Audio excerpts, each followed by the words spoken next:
You can help a child learn about weather by making rain in a jar.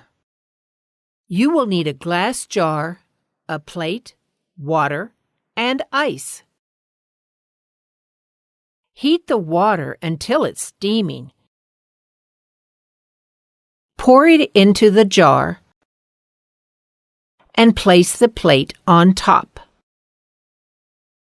After waiting a few seconds, the child can put the ice on the plate. Then they can watch what happens.